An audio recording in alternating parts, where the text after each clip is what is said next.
Yo, yo. What is up?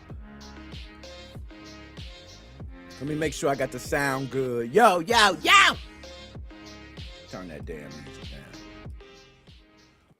What's going on, everybody? It's your boy, NickMoses05 in the damn building. Well, them sounds too loud. You crazy sounds. Those sounds are way too loud. What are you doing? What are you doing, man? Holy smokes. Was it just me or was it? Yeah, that's way too loud. Way too loud. There we go. Is that better? What's going on, everybody, man? Hold on. I got to do this right, man. First of all, we got some chatbot-ish going on. I got to kill that.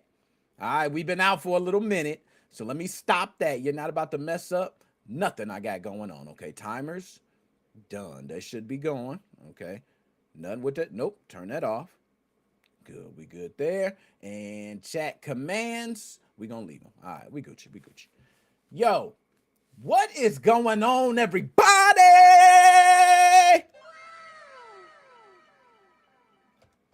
It's your boy, NickMoses05 Mo Fam. We are in the damn building. Dap me up, hairy knuckles and all. I love to see people in the chat. I see my man Shane all the way from Melbourne, Australia, already in the building. Shane, dap me up, hairy knuckles, and it's all. Good to see you, sir. We got one hell of a show today. A lot to talk about, a lot to go through. We've been gone, I want to say, an extra week. We did do a show in between with my man AT, all right, from the Lobby Podcast. Shout out Aaron T. All right, we're going to have to do some more of that. Also, we did FAN EXPO Chicago, which we're going to talk about later. Man, I just got so much to unpack with y'all, bro. So nonetheless, man, I want to get straight into the show because we got a long show and I don't want to waste any more time. All right, so let's get straight into it.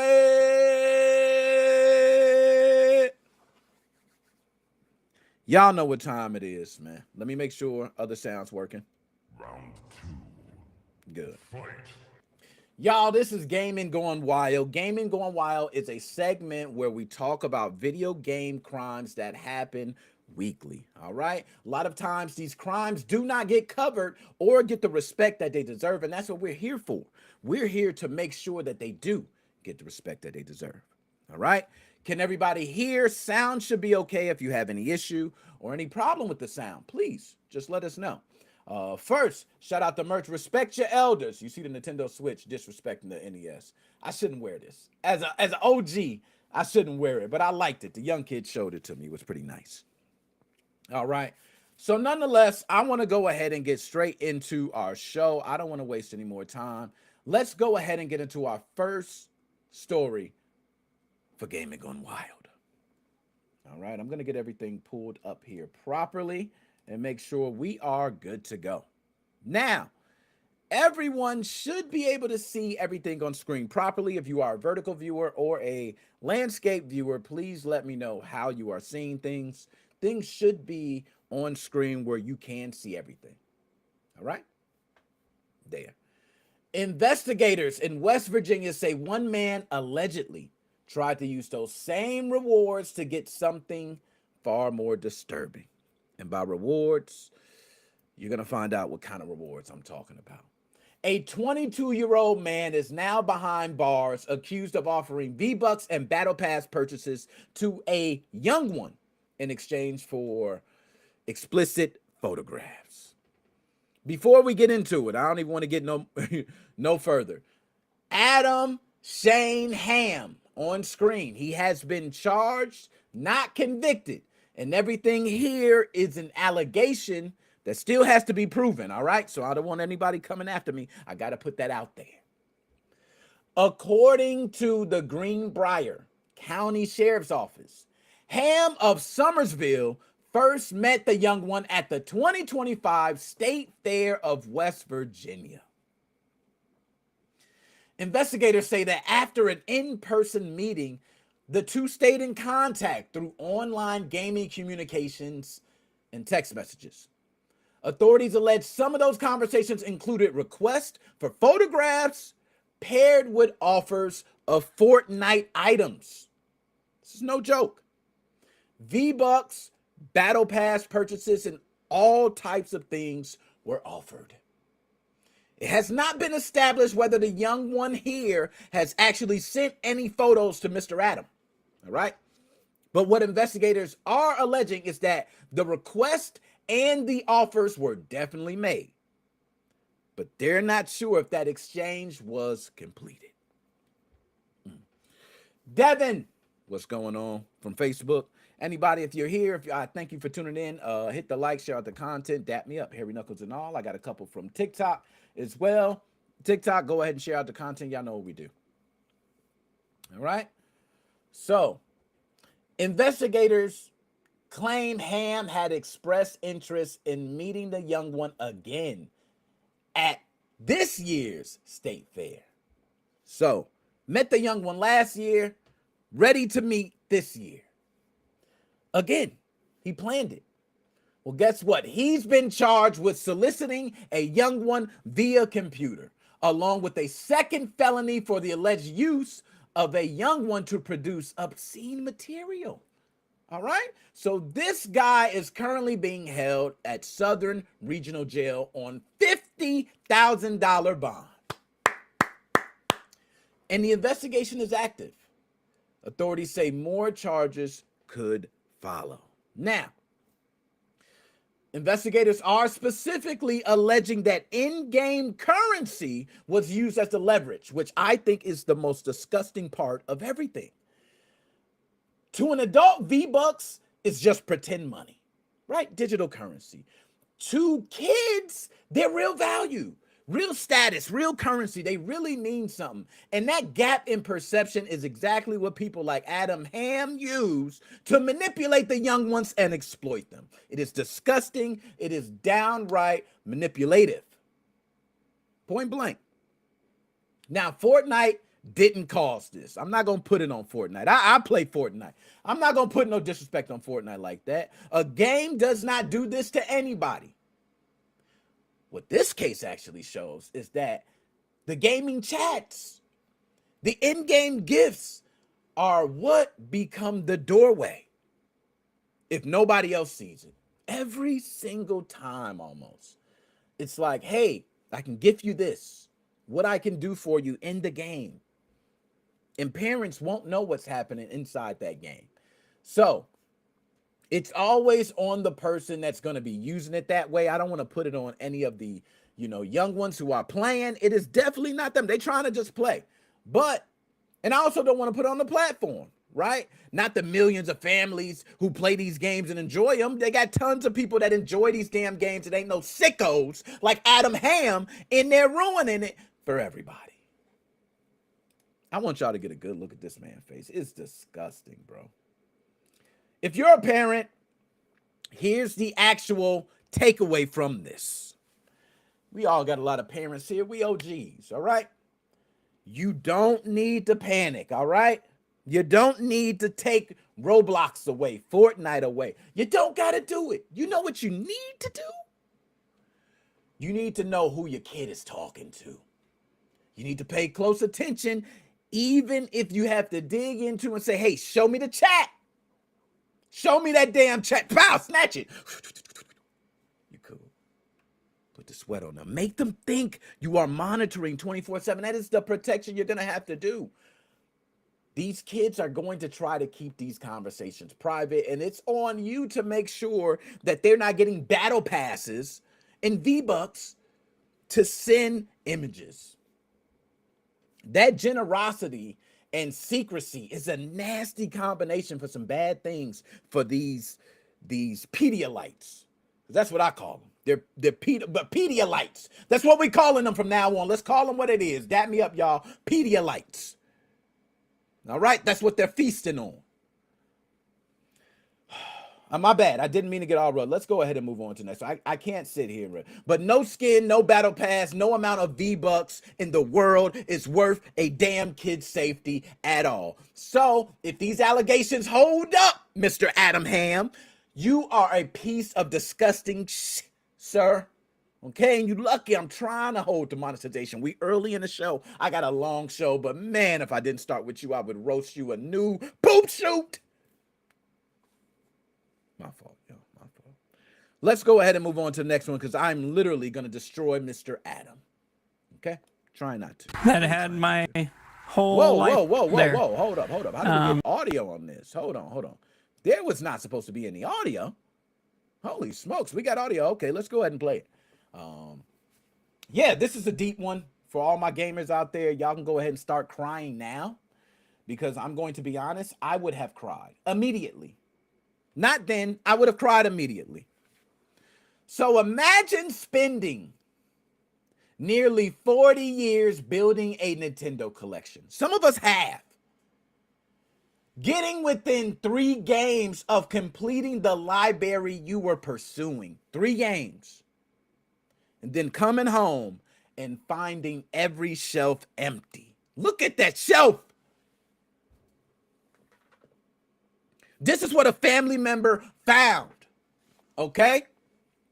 This is in Washington. I'm not sure I even pronounced the town name. It's like Puyallup, Washington. But this happened after someone broke into their home and stole more than 850 Nintendo games valued between $50,000 to $100,000. We not playing, y'all. We need the box. Round 2. We got a box. Roger Holler and his family were reportedly out of town when someone forced their way through the front door. The family returned, and the shelves that once held nearly 4 damn decades of Nintendo history had been completely cleared, like the robbers didn't give a damn about the people in the home. They didn't leave a, we took it all. We took it all. The family says the person also entered other areas of the home and stole tennis bracelet belonging to Holler's wife. So this wasn't only about losing a game collection. Someone entered their private space, searched through private things, and took private things. They took items that carry both a financial and personal value, and that is disgusting work. As a video game lover myself, I want to shed a tear. I do. Ab, what's going on? Dap me up, hairy knuckles and all. Ab, we got to chat. All right, I definitely got to holler at you. But Holler says the collection began when he was young. You heard 4 decades, right? So he was young, and eventually it became something he shared with the kids. I wish I would share this with my kids and somebody take it. We riding. We spinning the block. Now, his son, Chris Sterling, described spending weekends traveling from store to store with his father. He remembers it like it was yesterday. Sometimes driving for 6, 8, or even 10 damn hours searching for the next game. That's how much their dad loved the collection. They would bring the games home, clean them, place them on the shelves, and add another memory to the collection. And this was built by the family every single time. The entire family. Holler reportedly believed the games could eventually become an inheritance to help pay for his grandchildren's education. Yes, this was a future investment that was stolen right off the shelf. He said the emotional damage is even greater than the estimated dollar amount. He don't care about that 50 to 100,000. The collection connected him to his mother, his children. Decades of experiences that simply cannot be replaced by an insurance payment, no matter how much they give him. Now, I'm not going to lie. You give me $1 million, I might change my tone. But I'm just saying, this is Mr. Holler's collection, not mine. Holler now says the burglary has hurt him so deeply that he doesn't think he's going to ever collect anything again. That's sad, man. The family reported the break-in to the Pierce County Sheriff's Office and is working with its insurance company. They have replaced the damaged door, installed surveillance cameras, but as of the latest reporting, no suspect has been publicly identified and the games have not been recovered. So, y'all, this is also a warning for collectors out there. Retro games are no longer viewed as cheap pieces of plastic sitting on the shelf. No, every Nintendo game, SNES game, Genesis game, Sega Master System game, TurboGrafx 16, whatever it may be, it is being looked at as a cartridge that can be worth hundreds or thousands of dollars. And making a large collection can seriously be a financial asset and an attractive target to a criminal, I gotta say.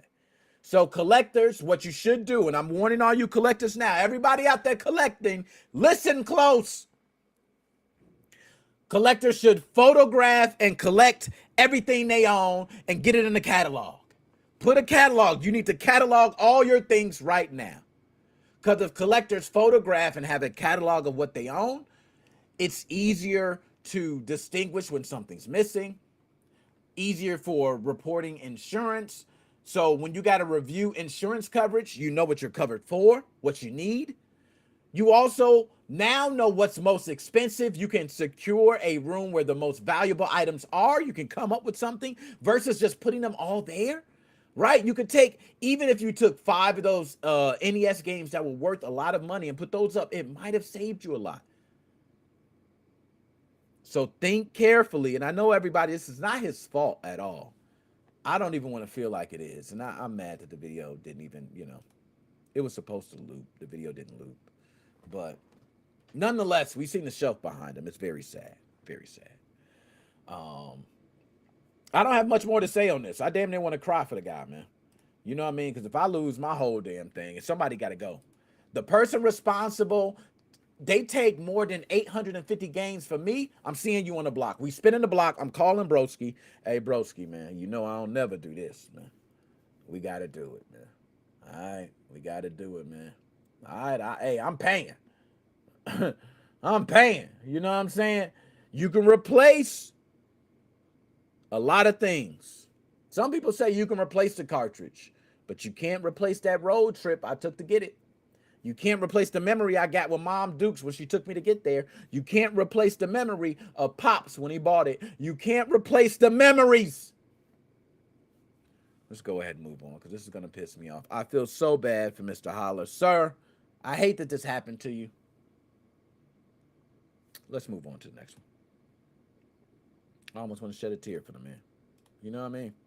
And they haven't found anybody. That's what makes it even worse, man. Let's come on. Because I'm now starting to get pissed.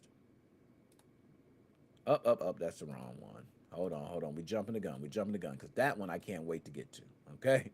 That one I can't. Ooh, mamacita. Now, this one I'm going to put like this. I want everybody to see this clearly. Y'all know what time it is, man. There's nothing else we need to talk about. Y'all see it. Yes, I love it, man. All right. Y'all know what we get to talk about. Somebody is calling themselves CyberLeak. CyberLeak. Big salute. CyberLeak has spent the past week releasing what appears to be unauthorized GTA 6 gameplay, and now Take-Two Interactive is trying to turn that anonymous username into an actual identity. Take-Two Interactive is spinning a block on CyberLeak and other places too. Yes, multiple clips and images have circulated showing alleged gameplay involving driving, basketball, couple crossovers, flying, vehicle robberies. Pow, pow, get out. Give me that. Come on. Portions of the game's map. One of the videos appears to show someone controlling the game and using bullet holes to spell leak on the wall. My man CyberLeak is saying, I got more than what you think. Is this planned? That suggests CyberLeak may have access to an interactive build rather than a folder of some damn pre-recorded bullshit videos. But it does not prove the group possesses the complete game. Cyberleak, you might got something. Did you prove it yet? Cyberleak, you my dog. I ain't gonna say you my dog. You ain't my dog. I ain't getting that close to you. Nope, nope, nope. Take that back. You cool. You cool people. So I see you from across the street. Rockstar has not publicly explained how the material was obtained or confirmed the exact extent of CyberLeak's access. It has been hums the word manicotti. What the hell? Take-Two is no longer relying only on copyright takedowns no more. They scared. I told you, Take-Two is spinning the block. On August 20th, 3 days ago, yes, August 20th, the company filed requests for DMCA subpoenas in federal court in New York, and judges approved orders directed at Microsoft and Discord. Take-Two is seeking information that could identify the alleged infringer, including account details, registration emails, IP addresses, phone numbers, device identifiers, linked accounts, relevant stored content. Shall I go on? Microsoft and Discord were ordered to respond by September 4th. They got to respond. They want it all. Take-Two said, I want everything on this bastard. We are spinning the block on CyberLeak. But let's be clear. What this means is that a simple subpoena is a legal demand for information. Demand. Okay? Demand. It's not proof that a particular person or anybody committed a crime. Let's get that straight. It's a subpoena, aka legal demand. As of this recording, CyberLeak's identity still is unknown. There's been no confirmed arrest or criminal charge. Take-Two described the leaked material in court as copyrighted audiovisual content. I like the wording. I like the wording. They also said that it is described as leaked material in the form of artwork, images, dialogue, and a lot of other creative elements. They said that makes the footage appear far more credible than an internet rumor. They're using a multitude of combination of things to make us believe that they have more. I will say I've been in the scene of the hackers, the leakers, you know, I call them the lifers, and I can tell you they're very good at making you believe certain ish. They're very good because they know what you see is what you believe. What you don't know is what your curiosity would drive you crazy about. They know that. Now, CyberLeak.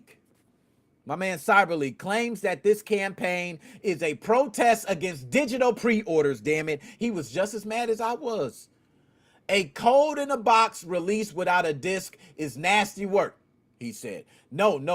He don't want that, all right? Paid content and other industry practices that have started being bad practices, he doesn't like.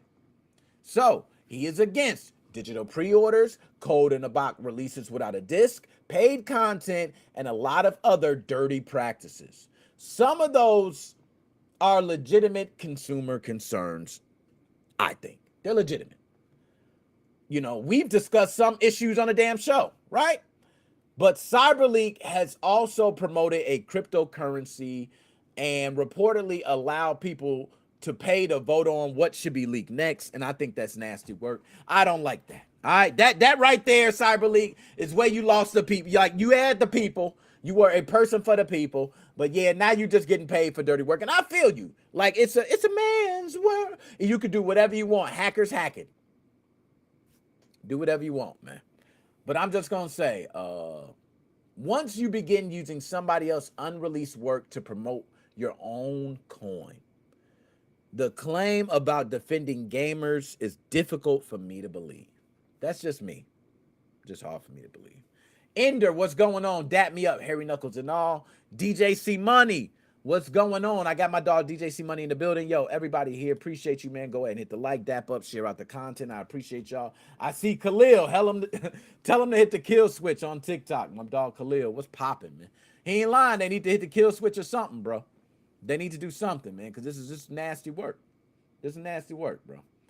Rockstar's official extended look remains scheduled for August 27th. Everybody keep an eye out for that. GTA 6 is launching November 19th, so everybody be aware of that. All right, those are the two important dates you need to stay in tune with. Now, CyberLeak may be enjoying himself, all right, with a wanted level of about 7, forget 6. But Take-Two is now trying to turn your wanted level to the real difficulty it should be on. Right? And I ain't gonna lie, CyberLeak is at a 1. The way he's running around doing stuff, his star level, wanted level is a 1. But Take-Two trying to put it up to a 2. That's all I gotta say. All right. Let's go ahead and move on to the next one. Dun, dun, dun, dun, dun.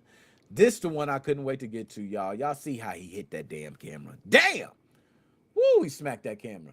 Pokemon cards have become the hot target. I repeat, because I've been saying this week after week, and I don't think people hear me. Pokemon cards have become valuable enough to attract organized-looking smash-and-grab operations week after week after week. And police in Queensland, Australia, are now searching for 3 masked suspects accused of targeting multiple gaming and collectible stores in a single night. Yes, in a single damn night, y'all. That's crazy. Like, now that I think about that, just think that, you know, you're going through, hey, I'm in Queensland, Australia, and I just want to hit up multiple gaming stores in one night. That's bold. So let's go ahead and get to the story. Queensland police believe that the same trio broke into businesses on Monday, including Pro Hobbies in Sunnybank, Brisbane, and Mana Market in Southport, and Crystal Collectibles in Hope Island on the Gold Coast, right? Surveillance footage reportedly shows 3 masked individuals entering the stores, taking high-value merchandise, including Pokemon cards, gaming consoles, and gel blasters. Now, a Pro Hobbies employee described the store as looking like a wrecking ground following the break-in, because the businesses were just a complete mess, right? The business temporarily closed, multiple businesses, so I ain't just going to say one. But let's just speak of this business. The business closed temporarily while employees cleaned the property, repaired the damage, reorganized the inventory, and got everything back together. According to the employees, some of the stolen cards were highly collectible, and the estimated loss is placed right now between 20 to 30,000 Australian dollars. Store representatives believe the stolen merchandise will likely be offered for sale online, so they're keeping their eyes out, with platforms like Facebook Marketplace identified as one of the top possible destinations. Because trading cards are small, valuable, and difficult for ordinary buyers to trace, stolen inventory a lot of times can potentially be mixed with legitimate collections and resold individually. That's how they sneak it in there. But what makes this story more concerning is that the 3 Monday break-ins followed 2 similar incidents in Brisbane area collectible stores just 1 week earlier. And then you got Mint Collectibles in Kedron and Dorky Desires in Springwood, both reporting extensive damage there, missing inventory. Mint Collectibles regional manager estimated more than $100K worth of money missing in Pokemon and basketball cards. I repeat, he stated more than 100,000 Australian dollars in merchandise was taken, including Pokemon cards, basketball cards, all from a theft. Now, police have not established a connection between the 3 Monday break-ins and the 2 incidents from the previous week. And no suspects have been publicly identified after all these break-ins. And the individuals shown in the surveillance footage have not been convicted of any crimes. Queensland police are continuing the investigation and have asked anyone with information to come forward. Authorities also warning games and collectibles. Hey, any game or collectible store, you need to strengthen your security right now. I consider moving your most valuable inventory away from retail locations that anybody can be able to access, especially after closing. That may sound extreme to a lot of y'all when you're trying to get out at 9 o'clock on the dot when the store closed. I know, but it is worth it if you get to save $100,000. Because you remember that small display case that contains tens of thousands of cards that they just grabbed quickly? Well, maybe you can take your most expensive cards and put them in the back. Because that entire thousands of dollars of cards is a lot easier to carry than a TV, a damn arcade machine, full-size consoles, any of that. This is the uncomfortable reality we have entered when you're talking about the collectibles market and the TCG market today. What began as cards, playful games, and meant to be traded between fans has become portable, high-value merchandise that can be targeted for organized smash and grabs. And they want the market just as bad as the collectors do. So when you have enough value to purchase a car and it can fit inside of a damn backpack, game stores, y'all need to stop being treated like an ordinary hobby shop and beef up your damn security right now. Right now, I've been saying it, 2020, yo, when the next election cycle go around, y'all better start voting for some type of protection. I'm just saying, you better. They're being treated almost like vaults. You know what I'm saying? Like a bank. It's almost like a unguarded bank. It's easier to hit up than a gas station. This is crazy, man. This is crazy. Andy, what's popping? Dap me up, Harry Knuckles and all. And that, y'all, is Gaming Gone Wow, wow, wow, wow, wow, wow, wow, wow, wow. Bow! Let's get on to the next topic. All right, my buttons ain't working. Holy shit. All right, my fault, man. I get a little angry. I get a little hangry at times. Y'all, let's get to it. I told y'all, nothing but a hot show today. I ain't doing nothing but keeping it hot and fire the entire time, y'all. Let's talk about the console price hikes. I need y'all to get pissed right along with me. Who hates paying all these money for consoles? Who's mad? Who's looking forward to buying a new console and now has to pay more? Let's talk, because I'm going to break it all down for you right now, and we're going to vent. We're going to talk as a family. Okay? I want to talk as a family. I want everybody here. Hopefully everybody can hear me clear. Gamers. I need everybody to stop yelling about the $500 Nintendo Switch 2 for 1 minute. I know. I kind of yell for a little bit too. But I want you to do me a favor. And I want you to look across the aisle at the $600 Xbox Series S. $600 Xbox Series S. Nintendo is raising its price, and we should question it. We should. But if we're trying to identify the real villain of the console price crisis, I don't believe Nintendo belongs at the top of that list. And we got to give the smoke where the smoke is due, y'all. Xbox took the console that was supposed to make the current generation of gaming affordable and turned it into the worst value in gaming. It is literally the worst value in gaming. Y'all tell me another worse value than the Xbox Series S. Starting September... Now, I want to get to the news because we're going to unpack this, all right? Excuse me.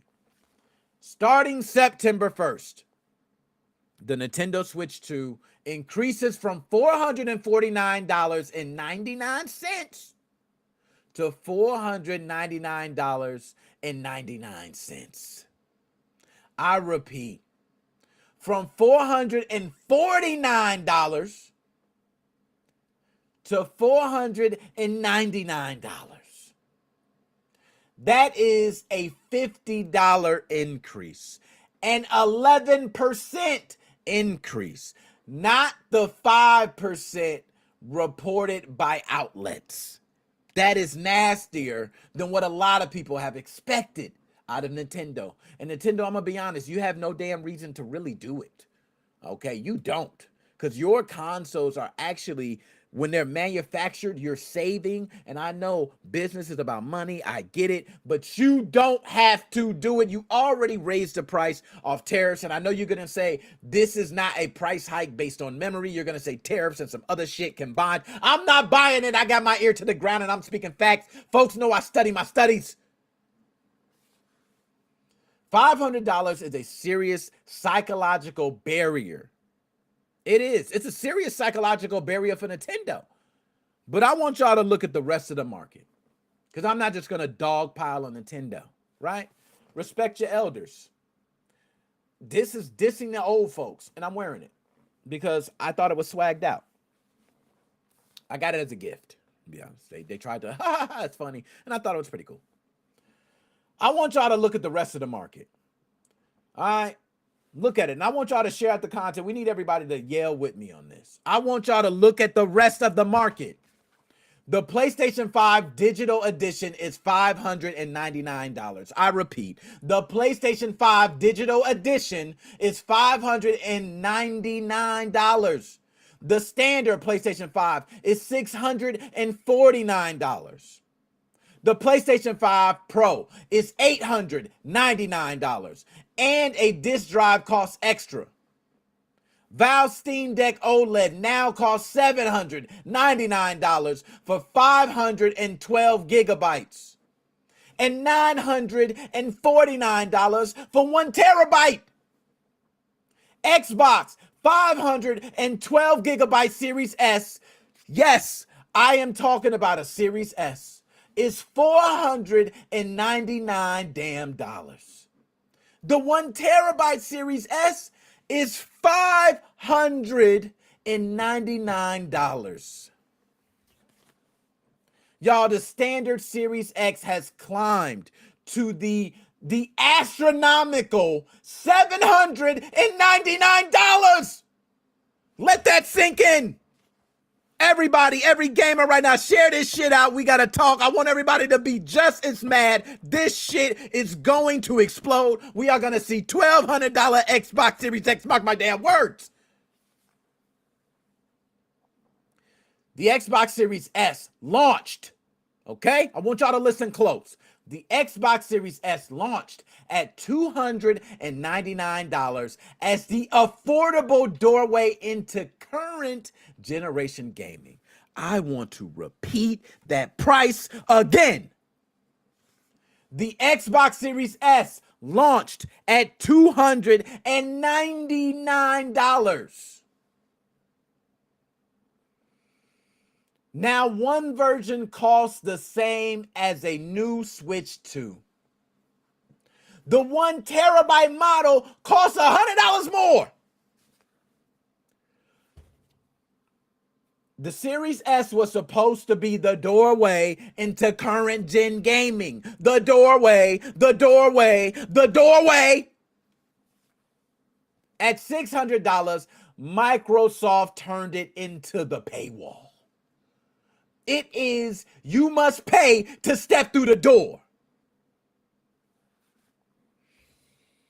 Y'all, who in the hell is going to buy a Series S before they buy a Switch 2? If you do, you are dumb. You are an idiot.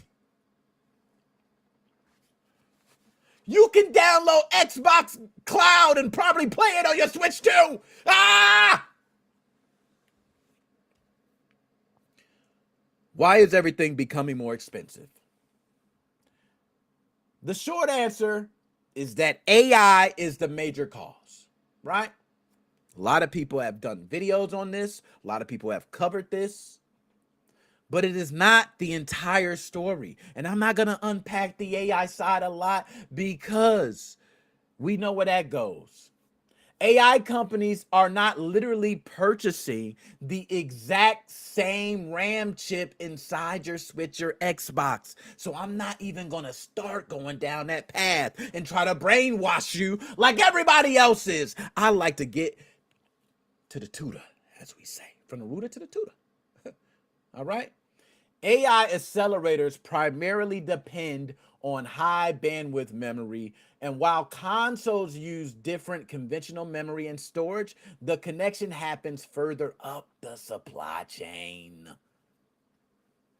So the same limited group of manufacturers control much of the world's memory production. They control it. They are the rich guys, the 1% sitting in the room.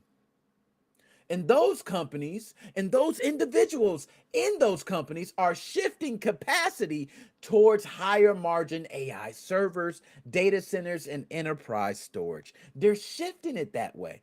It's there. They're just taking it away from you. Right? It's not like, oh, AI is so much AI, we don't have any more. No, yeah, it's part. But they are literally saying, our bank is here. We're going to put them first. So let's do a clean explanation of this. AI did not buy your Switch RAM. All right, there we go.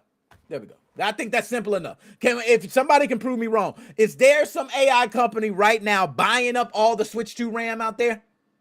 Huh? I want to see if we talking some, because then maybe that's why the price, got up. No, I don't believe so. I keep my ear to the ground and my information say no.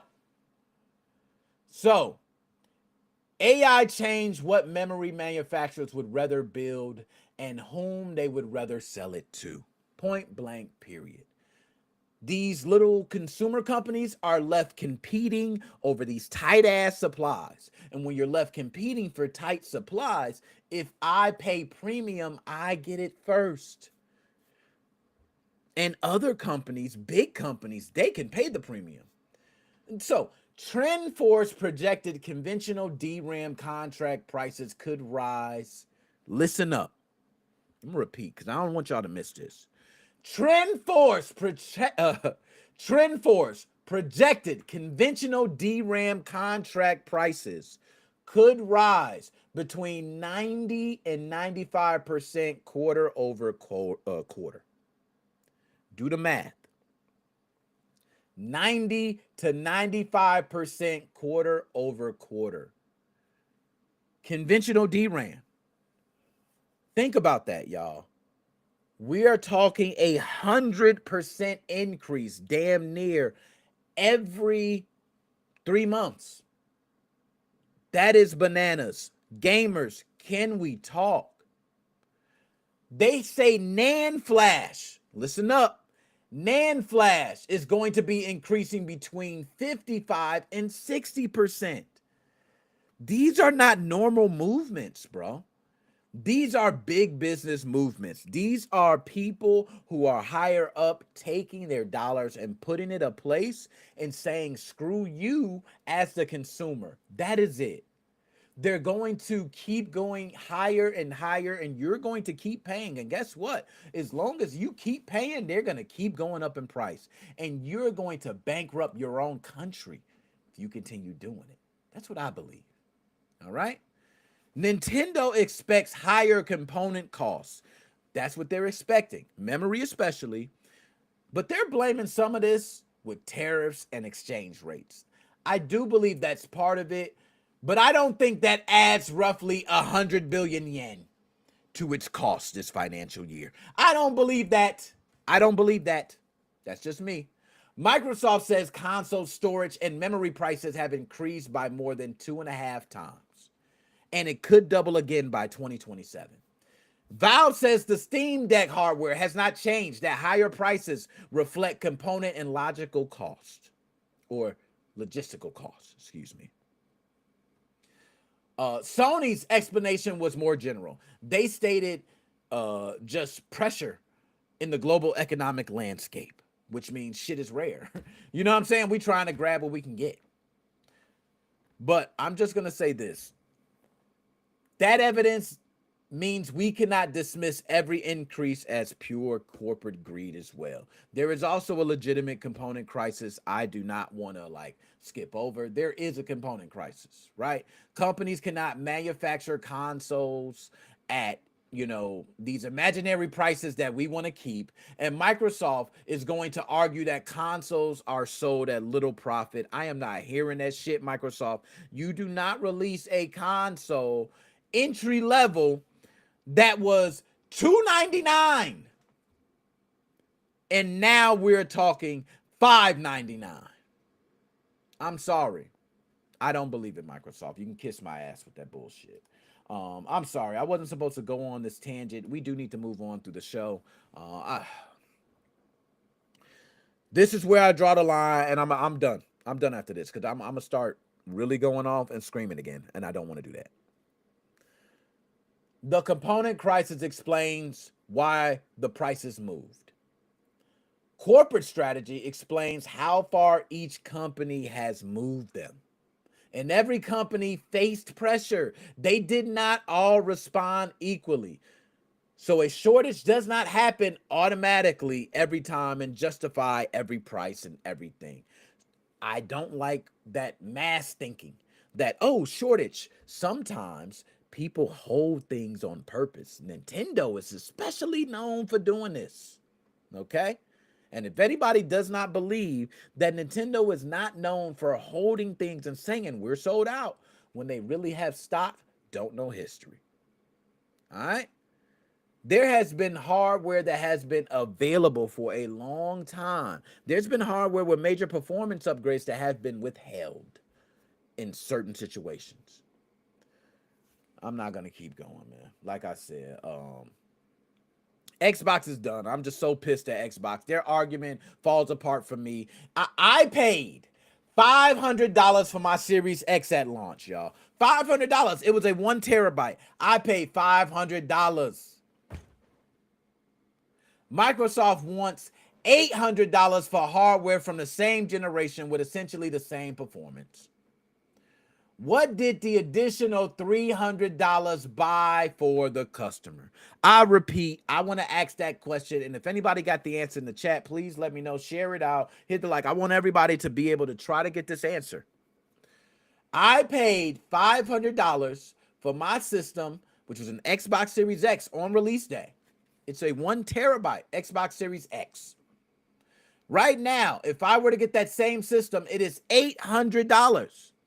Tell me, that has been, I believe, 3 years. Has that been 3 years? Am I underestimating? I think that was about 3 years. I don't know how many years it's been since the Xbox Series X has been out. But I'm going to say this. What did I get for the $300 price difference? What did I get? A $300 price difference of the same console. There's been minor improvements, I'm sure. But for an extra $300, is my Xbox Series X going to be much different? My Xbox Series X is still running like a champ. I play it all the time. So I'm going to buy a new one right now for $800. Better yet, I could sell mine right now for $600. That's crazy. That is crazy.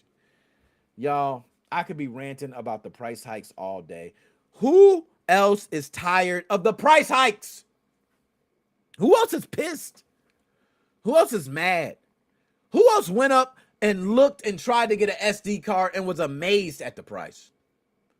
Who remembers when a 128 micro SD card, 128 gigabyte micro SD card was $19.99? You could buy it easily. I remember it went on sale sometimes, $15, man. I almost want to cry for where we going. Okay. Nintendo Switch 2 is the only defensible console right now that can say the price hike is defensible. I'll give it to them. They the only ones, even though we know it's bullshit, we know it's 120% bullshit, they could at least defend it. Right? Oh, our consoles are shipping from over here. We have to deal with tariffs. We have to deal with exchange rates. We have to deal with, memory shortages. Like, they can get away with a lot of that shit. And also, their console is not the highest out of all the other systems. Xbox, I'm looking at you. John 5, what's going on, man? Dap me up, Harry Knuckles and all. John 5 says, HDD and SSD and RAM so expensive. Not lying. Crazy expensive right now. I don't know what to do. Yeah, let's go ahead and move on to the next one. I can't do this. I will literally rant all damn day. Y'all, Fan Expo Chicago 2026. Yeah, we did it. We went. It was amazing. There is so much I want to talk about and unpack when we talk about Fan Expo Chicago. Um, I did not know what the hell to expect. I know it was a bunch of celebrities going to be there. I know they were going to be doing games, which I come for the game. We NickMoses05 Gaming Podcast. And for those who do not know, when I say going to Fan Expo Chicago 2026, we went as media. Yes, we were press. We're going to look at some of those clips, those videos. A lot of you have put comments. They're doing big numbers. Nonetheless, we ain't going to talk about that. We did interviews. I got to meet a lot of these people. Got to think in their mind, man. Look, that sounded kind of paused. Yo, can we rewind that? Can we, yo, producer, can you? I got to dig in their mind for a little bit and see what they thought about certain things. So we are going to talk about that. But I didn't know what to expect. It was packed like shit. Oh my goodness. Saturday was so packed, I could not believe. You barely could walk. It took approximately like 10 minutes to 15 minutes to get to one side of the floor to the other. Just to get from one side to the other. Not look at anything. That's just walking. You're 1, 2, 1, 2, 1, 2, 1, 2. That's how packed it was there. Okay. I arrived there on Friday. It was beautiful. We got the press hour and all that. Like, Friday was great. My first impression of it was like, I could not believe they rolled out the red carpet for press. That Saturday, though, was like, holy hell, man. So we're going to go ahead and look at some videos. Before we look into videos, I want to show people. A lot of people do not know this. I'm going to pull this up. I got some things here from Fan Expo Chicago. Some people have not seen this. So I want to show people there's a lot of things I get. Every time I go to these cons, I do interviews. I speak to a lot of people, but anybody I do an interview with or speak with, I definitely have to get your artwork, anything that you produced, made, written. I have to get something signed by you. So let's start with my man, okay, right here. He signed it. Now, this is Nicholas, dog, how am I blanking out of this name, man? Nicholas, he's the artist of Static. Hold on. I'm gonna pull it up, man. I can't do them like that, man. Static Shop. And then Nicholas Draper Ivy. There we go. Okay, had to pull him up. Let's get some images up of my dog. All right, hold on. No, we can pull up. I got my own images of my man. You know what I'm saying? I'll pull that up. Y'all got an exclusive, but I'm gonna share the screen just to show some of his artwork. Okay, just real quick, share screen. This is my guy, Nicholas Draper Ivy, man. Let me put up the artwork here for the book. You see, Static Shop, man. A lot of this, yo, I ain't gonna lie, this imagery is fire, bro. My man is fire with the artwork. Now, I ain't gonna go too crazy, right? But he signed it, bro. Y'all see the signature damn near the green screen putting it through. Oh, that's ill. I'm gonna turn it like that so you can see it. Right? All right, that's the signature. But you can see some of the artwork in this book, man, just to show y'all. Like, bro, my man is ill with it, bro. Look at some of this ish. Like, damn. My man artwork is ill, bro. So he signed it, Nicholas Draper Ivy. Shout out to you, Mr. Static Shock himself.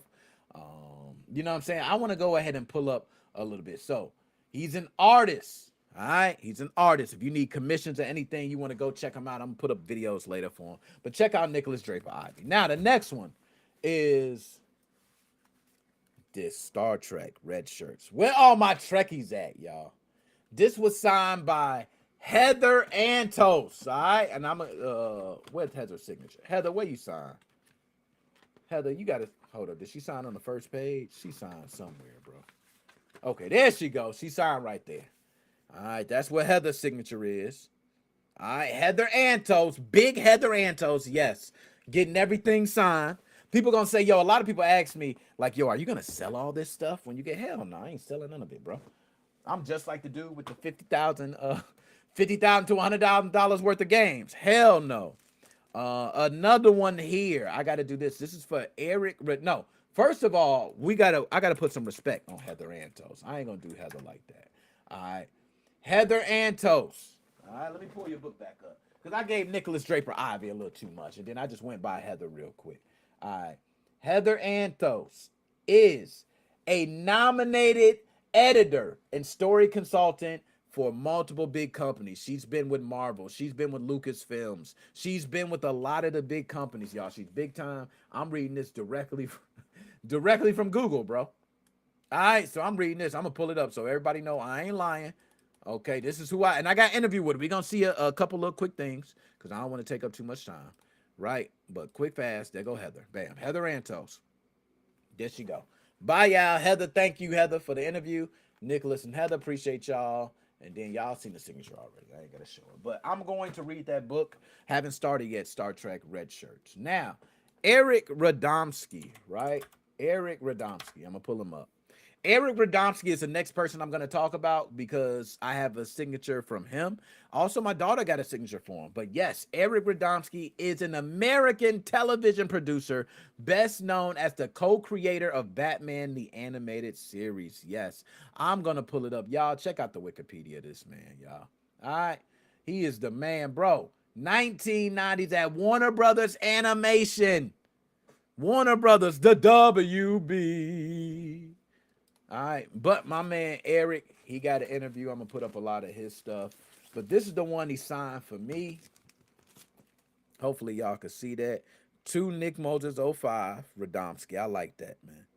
Eric, big shout out for that too, man. I like the way you did that right there. To NickMoses05 Radomski. Y'all see the picture, man. He said this is actually the closing scene of the first episode of the animated series. So big shout out to you for that one. You know, got that signed. And my daughter got this one signed.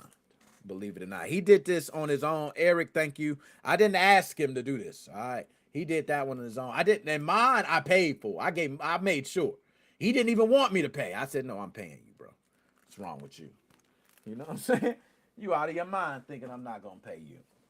But nonetheless, quick, fast, I just want to show just quick clips. We'll show. Some people don't know what the hell we do at FAN EXPO Chicago. Let's go ahead and pull it up, share it on screen. Y'all should be able to hear it too. All right, y'all see a lot of different clips. Some of them do big numbers. Let's see this one. Well, which one got a lot of comments? We can go to TikTok too. Ooh, this one got a lot of comments. Okay, let's see what this one. Now, hold on, let me unmute it. Finally came out. That game played physics-wise, control-wise, exactly like the original Halo on Xbox. Even the toy car felt like the Warthog. Ho. Duke Nukem Forever. I love that game, and it felt to me like I was playing the original Halo 1. The controls felt the same, the physics felt the same. It goes in line with the fact that it kept getting delayed because they wanted to make like popular games. And it wasn't, obviously Halo 1 was quite old then. It wasn't innovative anymore, but it was still a fun game. It got penalized for when it came out. All right, now let's go through the comments on that. My man talking about Duke Nukem Forever. I'm not gonna lie, I like Duke Nukem Forever. Nothing about that game even remotely plays like Halo 1. It's janky as hell. It's a janky as hell game, even if it's not the most terrible game I've ever played this year. Okay. So, next one, which has 6 likes. It was just so hyped up, but it was not a terrible game. Definitely should have finished it in PS2 era. Let me move this over here so I'm not looking over to the side because I might break my neck. Or early 360, not after 2010 like it did though. If they had completed the league version, we probably actually have more Duke games today and not just remasters or him guest starring in other games. I agree. Bungie released their entire era of 7 Halo games within the 15 years it took them to make Forever. Bungie leapt in tech from Combat Evolved to Halo Reach in less time than it took them to catch up to Combat Evolved. Damn, he roasting. Yo, everybody's roasting Duke Nukem Forever here. You're right. The problem is that Halo 1 just doesn't play well by any reasonable standard anymore and hasn't for so many years at this point. This is coming from someone who enjoys it, by the way. I have over 1,000 hours in Marvel Chief Collector's Edition, and that's not including the 10-ish years I played Halo before that. My man makes some valid points. Now, we're not going to go through every comment there, but just to show you, like, multiple clips we did. Greatest video game of all time. I can't think of one right now. Put him on the spot. Look at that. Putting me on the spot. I guess, no, well, I mostly play Smash Bros, but... Okay. Yeah. All right, Smash Bros. Greatest game of all time. I don't play a whole lot of games, but For personally me, it's a tie between Halo 3 and Black Ops 2. I just grew up with it. Damn, some classic got one. Batman Arkham City. Oh, he came with the haymaker. That was another good one, man. See that? What's the greatest video game? Now, hold on. I got to prepare everybody for this one. Y'all, I want y'all to listen close to this one. I'm going to move it to the side real quick because I want to see the chat. I could not believe this one, y'all. It shocked me. I'm going to go ahead and play it. All time. Mortal Kombat. Damn. I got a better one for you. Which Mortal Kombat? I'm gonna have to say Mortal Kombat Ascension. Ooh. He said Mortal Kombat Ascension. I never heard that, bro. I didn't even know what it was. I'm gonna be honest. Look, Deception, my favorite. Or did he say Deception? Because that's my personal favorite MK game. Everybody knows it's Mortal Kombat 2. A mobile game? Not even the best beat 'em up. All in his mind. Please stop. What the hell? Wow. Yo, they are getting a look. 2 likes, 1 like, 5 likes, all in his mind. Mortal Kombat Ascension. Why they do my dog like that, man? Why they do him like that? But nonetheless, let's go ahead. So, FAN EXPO Chicago was wonderful, man. Nonetheless, I brought this up just to say, because I want to move on. We got to get through the show. We're going to be at Michigan Retro Game Expo. Now, that I'm pulling up right now. Okay, I'm pulling that up right now because that is where we're going to be. Who is in the Michigan area, around the Michigan area? Please talk to me. I don't care. Share out the content, throw out the light. I need to find out who is out there, man. All right, who out there? So let's pull up Michigan Retro Game Expo. All right, here we go. So everybody can see. I'm already signed up too, by the way. So we will be at Michigan Retro Game Expo August 29th. Yes, you see the show hours. We will be there, bro. If you are in the Michigan area, if you are anywhere around and you trying to hang and roll with NickMoses05 Gaming Podcast, swing through. What are you doing? All right, you can holler at your boy. Okay, let me get it so vertical view so everybody can see it. All right, everybody should be able to see this now. Can I do it like that? All right, there we go. Everybody should see it. Michigan Retro Game. I don't like that. I don't know. I ain't gonna lie to y'all. I don't like that.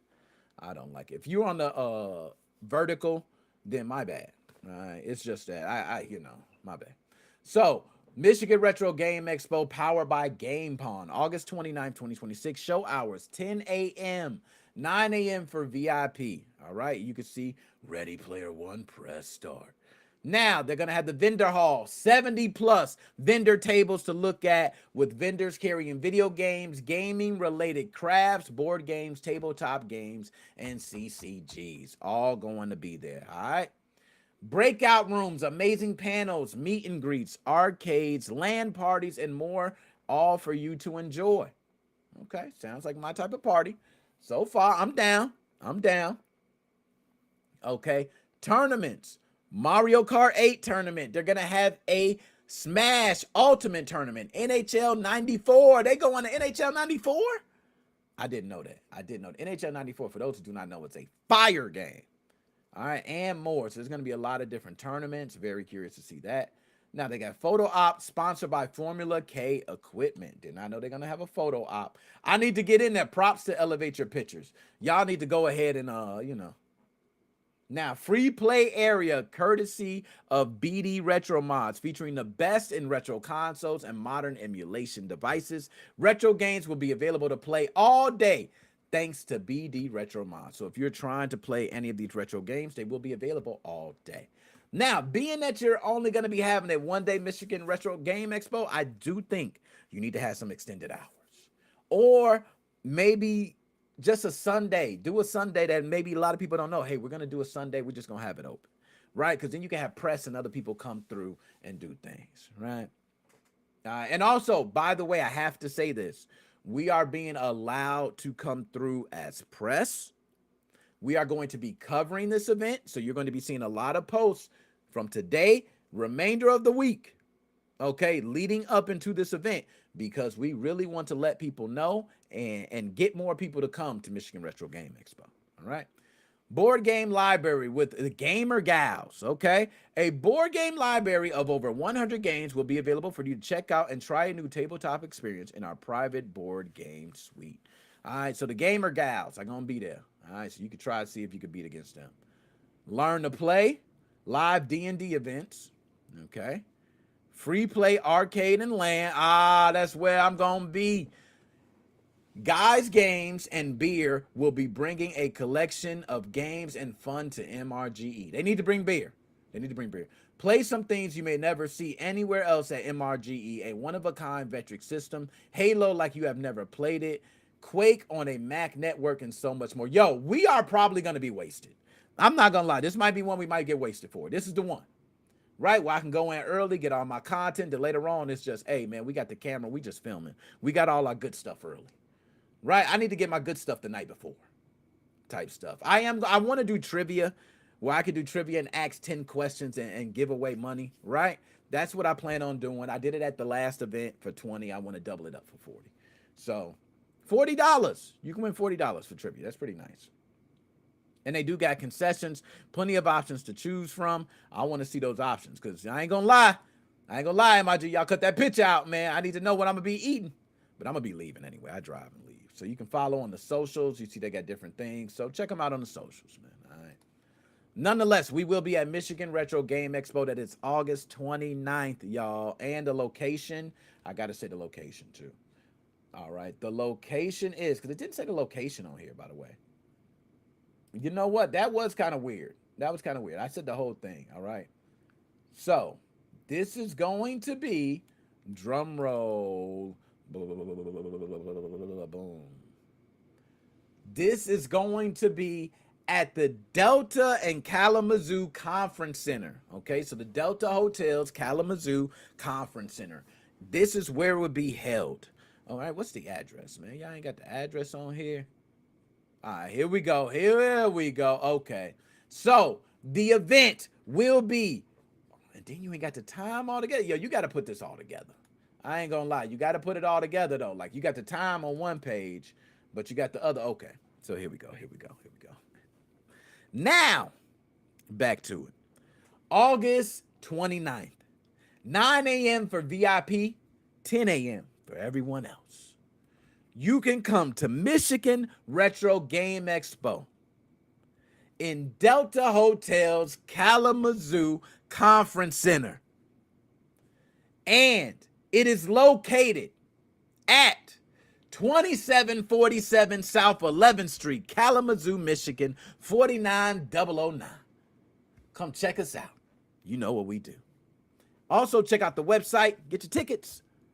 All right? Click. Follow the socials. Check out the group rates. Wow. That was nice. I think that was a good enough ad. One that was a good enough ad. All right, let's move on to the next one. Okay, I told you we got to move on. Bam, next one. This is the one I love, y'all. I'm hungry too. We gonna probably move through the last two. Matter of fact, let's hurry up, yo. Yo, this is dude. Cause I'm hungry now. This shit that made me hungry already. You see the dude back there? Like, that shit made me hungry. You see the little, damn, man, can't be doing this, man. All right, my bad, y'all. Let me get everything ready. This is dude. I got the munchies. Y'all know what we do when Dude, I Got the Munchies. Dude, I Got the Munchies is a segment where we cover new foods that are coming to you. Yes, it might be at your local fast food spot, might be at the grocery store. Shit, might be on the corner, just like Nasty Ass Cheeseburger was, right? Y'all remember Nasty Ass Cheeseburger was on the corner. You never know what new and viral foods you're going to be hearing on this segment. Yes, every gamer who has, some munchies in them, either whether it's a left-hand cigarette, whether you're just getting a Fat Boy snack pack, whatever it may be, this is a segment for you. So without further ado, let's get to the first one of Dude, I Got the Munchies. Bow. Now let's go ahead and pull up the picture. I did the whole intro and didn't even have my pictures ready. That was on me. But we got the pictures ready now. Okay. Here we go. Ooh. All right, caramba. I don't know which one to do. They all so good. Oh man, I'm gonna do this one. I'm gonna do this one. They all was so good, man. Y'all see it? No. That one ain't doing it justice. That one ain't doing it justice. I need better. This one, yeah. There we go. That's doing it justice. Y'all take a look at this. I want y'all and let me know how y'all feel about these. Are they hot? Not? Like I need to know. You know what I mean?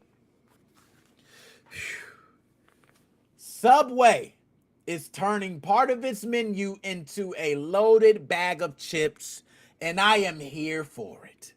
The new Doritos Hot Honey Nachos start with nacho cheese Doritos topped with Monterey cheddar vegetables and Subway's signature hot honey with chicken, steak, and cheese versions. Now, I don't know what Subway's signature hot honey is, all right? But it better taste good. Now, I repeat, for everyone that ain't here, you just might tuned in and you missed it. Subway is dabbling into Doritos. Yes, they have the new Doritos Hot Honey Nachos. These are nacho cheese Doritos topped with Monterey cheddar vegetables and Subway's signature hot honey. Also comes with chicken, steak, and cheese versions that are available. I think those chicken versions and those cheese, I ain't gonna lie. Is that the chicken version, right? Oh, man. Y'all, I can't read no more. I'm stuck. I'm a sucker for nachos. The fact that... All right, last time. I'm sorry. Doritos has dabbled with Subway.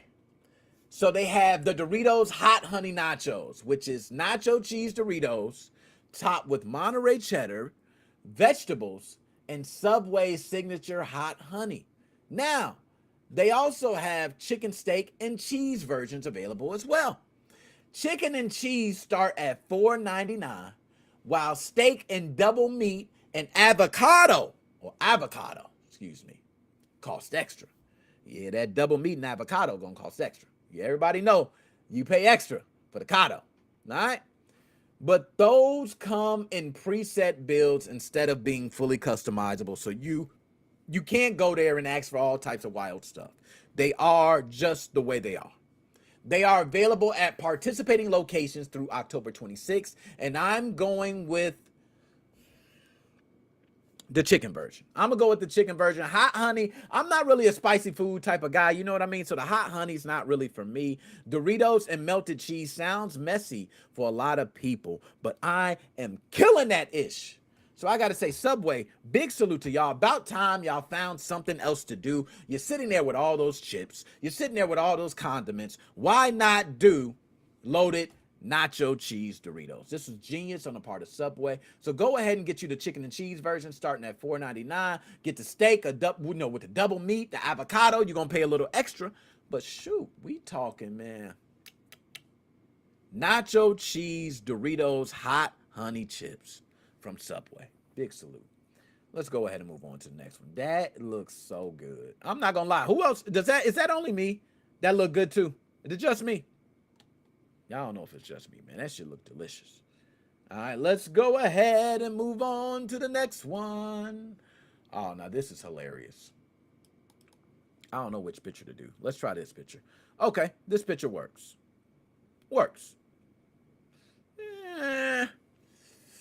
Could I make it somewhere else? You know what? We're going to take this picture. This picture works. So, y'all, believe it or not, I thought this was brilliant, and I put this one on. You know, I let the producer do everything, but this one I said, can you put this one on for me? And I did. So, y'all, Cup Noodles and Dash want to send college students back to school with a $70 dorm survival kit containing 6 chicken cup noodles, an insulated electric kettle, and a rapid egg cooker capable of making up to 7 eggs in under 10 minutes.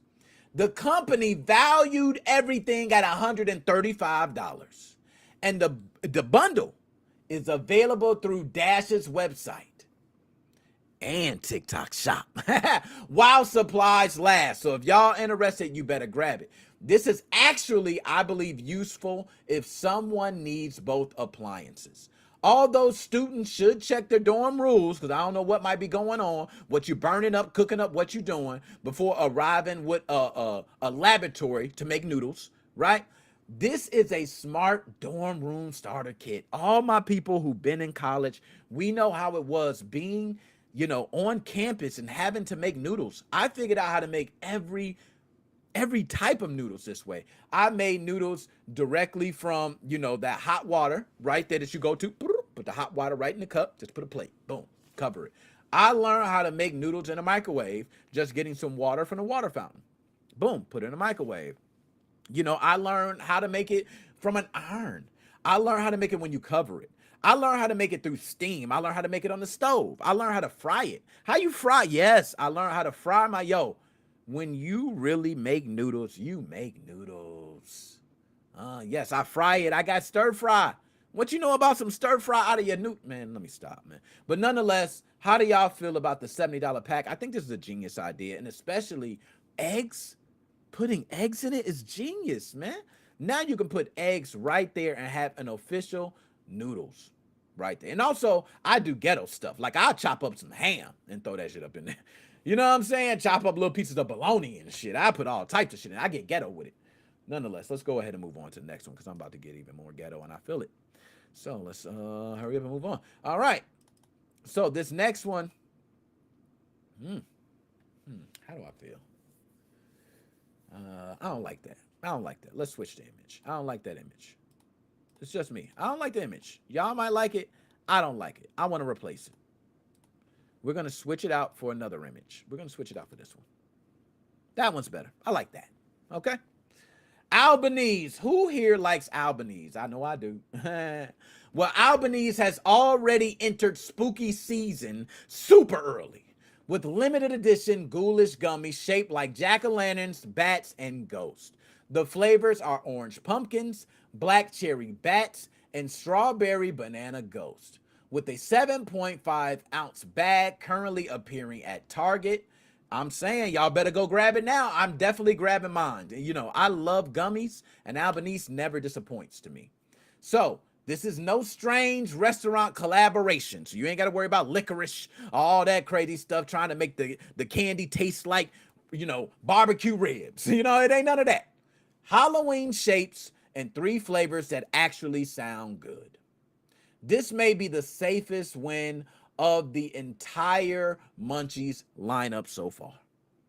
Although strawberry banana ghost would probably disappear immediately because I'm going straight for strawberry banana. I think that's the top one. Like strawberry banana? Oh, man. And the gum. Albanese, man. What I got to give you, man? Got to give it to you. Got to give it to you. Delicious. Let's move on to the next one. Like I said, I got to move on. I got to be, you got to be quicker than that. All right, let's. I got issues, bro. I already know I got issues. At least I know it. Okay. Ooh wee.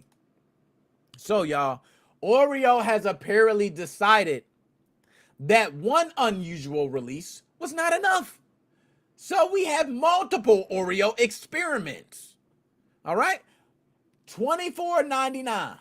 You can get a Summer Carnival 10 that contains 12 cookies. 2 of each. In hot honey cornbread, dill pickle, strawberry shortcake, chocolate milkshake and fries, lemonade and cotton candy, and much more. Nah, that's it. I'm gonna stop playing. Let me go ahead and say the 12 cookies again because those flavors are unbelievable. Now, this is the Summer Carnival 10. I want to repeat that. If you're going to buy Oreos, look out for the Summer Carnival 10. It's $24.99. It contains 12 cookies, 2 of each, and they come in hot honey cornbread, dill pickle, strawberry shortcake, chocolate milkshake and fries, and lemonade and cotton candy. Now, it's only available through online Oreo store while supplies last. Oreo has also teamed up with BTS for purple cookies that are featuring brown sugar pancake flavored cream. It's inspired by Korean, I'm not sure to pronounce it. I think it's like Hoteok. I'm not sure to pronounce it, but it's Korean inspired. 13 collectible embossed designs and packaging that includes messaging for the fans. So if you love brown sugar pancake flavor, then you're going to be happy for this. It's a dream come true for you. The Carnival tin, though, makes that like $2 per cookie. Bro, you think I'm going to pay $2 for a hot honey cornbread Oreo? Round 2. Fight. Not doing that, man. Now, I'm going to ask y'all, MoFam, which one of y'all going, man? Which one are y'all going with? Which one are y'all choosing? Are y'all going with milkshake and fries, hot honey cornbread? You know what I mean? Are you going to go with the BTS cookie that has the brown, sugar pancake flavored inside? Like, what are you going to do? What are you going to do? So many options. I'm not going to lie. I'll go for the strawberry shortcake. I will also do the chocolate milkshake and fries. I think that's going to be a sleeper. Lemonade is also fire. Hot honey cornbread might be... I don't know. Dill pickles an off, though. I'm not messing with no dill pickles, bro. Like, period. Let's go ahead and move on to the next one. Now, this one, oh, man. Okay. Now we talking. Okay. We talking now. Y'all see them having a drink. Hey, that's what I'm talking about. So, Pringles fans of I almost said lingo because I'm looking at this drink. I almost got drunk. Damn, that's looking so good right now. I want to drink. But Pringles fans of legal drinking age can now drink something inspired by their chips because Sugarland's Distilling has released Pringles Dill Pickle Potato Vodka. That is a mouthful, okay? Again, I'm going to try to say it without messing it up. That is... Dill Pickle Potato Vodka. Oh, I got it. Dill Pickle Potato Vodka. All right, I'm pretty good. It's a 750 milliliter bottle that is 60 proof, which is 30% alcohol by volume, and combines vinegar, dill, and what the company calls a salty potato twist. One retailer is listing it for $21.99. It is being suggested for pickleback martinis and savory cocktails like Bloody Marys. This sounds like a collector's conversation piece, to be honest, but I wouldn't mind to casually just try a shot, right? I would try a shot, I'm gonna be honest, because I like Pringles. Pickle flavor is not the worst. It is bad. I'm not a big pickle fan, but it's not the worst. But this is a very creative crossover, and for all those that like those pickle flavored inspired drinks, let me know how it tastes. Who out there would try the Pringles Dill Pickle Inspired Flavored Vodka? It's actually, because I don't want to say it again because I'm going to mess it up. I know. You think I can do it? Anybody think I can say it? I don't think I can say it again, bro. I don't even want to try it. All right, let's try it. Dill Pickle Potato Vodka. Ah, I got it. Yes, I got it, y'all. I did good. So, Dill Pickle Potato Vodka. That's what it is. Let's go ahead and move on. You see how they drinking? They're like, you can see the taste kind of. Okay, let's go ahead and move on to the next one. All right, whoa. What are you doing? What are you doing, buddy? What are you doing, buddy? You got to say buddy. You don't say buddy. What are you doing? Oh, my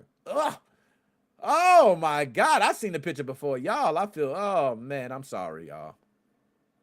I'm sorry, man. Do I got a sound for this? What sound I got for this? No, that ain't good enough. That ain't good enough. That ain't good enough. That ain't good enough. Sticking at your Okay, we're done.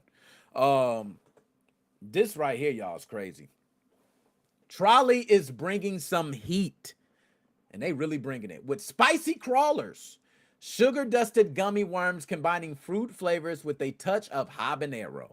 The three combinations are pineapple habanero, mango habanero, and strawberry habanero, all packed into a 4.25 ounce bag. Mango habanero is not my cup of tea. I might be able to do, I don't know, I'm gonna lie. I don't think I'm gonna be able to do none of them, bro. I'm not a habanero type of guy. I can't do none of them, but as long as they deliver flavor before the heat, I think I could be okay with eating one, right? I could see this like being a challenge. How many trolleys can you stuff in your mouth and eat at one time, right? And you get all the spicy trolleys and you put them, spicy trolleys, and you put them into your mouth. You stuff them at one time. Oh God. And you know what? I want to know, can you do that? That would be a pretty interesting challenge. Get all the spicy crawlers, stuff them into your mouth at one time and try to eat. I'm just saying. So I'm gonna ask, which one are y'all trying? Y'all trying to I don't even care the flavors. Like, I don't even want to try none of the flavors, bro. You know what I'm saying? They can keep all of them. Are you trying pineapple? You trying mango? Are you trying strawberry? Which one you trying? I ain't trying none of them damn things, okay? And that, my friends, is Dude, I got the Munchies. Bye, y'all. Let's move on to the next one. Yo, we doing good on time. Product of the week. Nothing else to be said, y'all. Product of the week goes to none other than this baby right here, y'all. Y'all, dang, it's playing the music. Hold up. What music playing? Oh, I thought I had some music. Yeah, it's some music playing. So I got background music going. I should have turned the background music off. This right here is the RG43H Pro. I want everybody to take a look. RG43H Pro. Bro, this baby came loaded. It came loaded. It got multiple front ends. Look at this. I hold the button down. I can switch to the other one. Bam. Multiple front ends. It came loaded like this. By the way, loading. Another front end. Booyah, loaded up. Another one. You know what I'm saying? Hey, I'll do you one better. It got something here, y'all. Y'all know what this is? I went to download. Look at that. I just went to download. Hold on. Here we go. I went to Dreamcast. Look at that. Hold on. Let's go to something else. Let's go to... I would touch Nintendo. I don't want to mess with Nintendo. You know what? We're going to mess with Nintendo today. N64. Look at that. What does that say at the bottom? That said X to download? X to download? X to download? Did someone say shop? Okay. Preloaded like this. All right. I can do more things too. There's like buttons for hotkeys. What does this do? Oh, none. I gotta... Okay. There's search. There's all types of things. History. I can go through the games. I know people want to see the games. Let's go to games. Look at that. Plenty of different ones. Dreamcast. Now, I'm going to get straight into it, man. Out of all the devices I have right now, this one right now is the best one. I'm not lying. It is better than my RG35XX. I mean, it got the HDMI out, bro, connected to your TV. You got the controller slot. You can connect the controller. You can play it with your controller. It's running RetroArch, okay? And it is Linux-based. I mean, like, I can go on and on about this thing, bro. Like, also, if you go to the website, they show you how to update it. They want you to update it.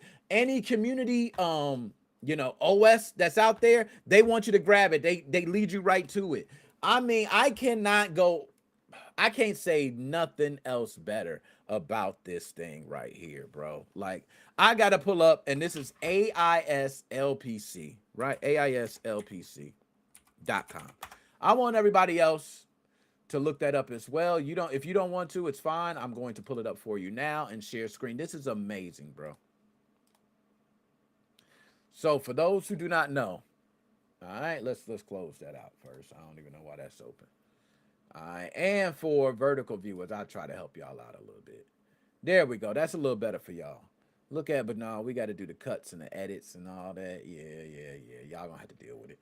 All right, so RG52 Mini is what it shows right on the front. But if I go right here to handhelds, right? Or is it handhelds? What is it? New arrivals? It's under new arrivals. Where is it under? RG43. Okay, so there's the 43V. We need the 43H. So where's the 43H? There we go. 43H. Now, right now, it was lower before. They went up. Y'all better grab it while it's just $100. He might go up. You know how everything else going up. It's $100, bro. Look at the different colors. Y'all see the color I got. Sky blue, baby. Okay. You see the blue. The light blue color, but it also comes in blue. You got yellow, you got gray, you got black, you got the 128, you got different ones. You know what I'm saying? Like, yo, I cannot go on and on even more. Also, I do believe they got accessories for it because I think I seen a case. Yes, they got the carrying case. So look at dude, he's but they got a carrying case for it. Now I do think they need a cover, like for it actually just get a full cover to cover the device. But the carrying case is nice. So I cannot say more, y'all. If y'all looking for a retro device, to me, this is the best one. Now, if I have to tell you, like, there are some things it could use, right? Like, I don't like the D-pad down here, and it is awkward to hold and use. Like, if I'm playing a fighting game, imagine you got to hold it like this. Like, it looks like you're holding it like a square almost because my thumb's all the way down here versus where it should be, right? Up here, closer. I should have my hands like this, not like this. Because, see, if I do it like this, if I go down, I have to move. You see my left hand? Like, look at that. It's so nasty. So that is probably my worst critique of the entire device. Overall, it feels pretty decent. It does feel like if you drop it, it'll break. But the screen is beautiful, bro. Like that screen, do you look at that screen? It is beautiful. Let's just go ahead. So people know what you're playing because a lot of people say, oh, you're not playing anything. Let's go to, okay, N64 we know. Let's do something like PSP. PSP, you know, it takes more to run PSP games than it does PlayStation 1 games, right? So, Ryan, what's going on? Dap me up, Harry Knuckles and all. Now, look at this. This is a PSP game. I don't know which one I picked. I'm just going to pick one. All right. So this is PSP. Let's see how it runs.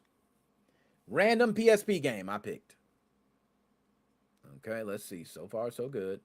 Should press start. Can I press start to skip it? There we go. I didn't turn the sound up. I'll turn it up. Dragon Ball Z. Shin Budokai. This is the... Now, I haven't played this on PSP. Has anybody else played this? Okay, name entry. Has anybody else played this game? I've never played it. So, this thing loads up, and it's playing pretty good. I'm just going to keep pressing the button. See if I can see some gameplay. So far, it's just moving smooth, bro. Like, it's not even no slowdown. Okay, loading. Here we go. Let's see the fighting. Now, my green screen is making it see-through. See, that looks crazy, bro. Look, you can see the background. Are they fighting on me? Is it my... Yo, that is so crazy. It's moving smooth, though. So, I can tell you, this thing... And that's PSP games. Dreamcast games work great. Arcade games work great. I mean, I can go on and on. Oh, snap. That's Cuzzo.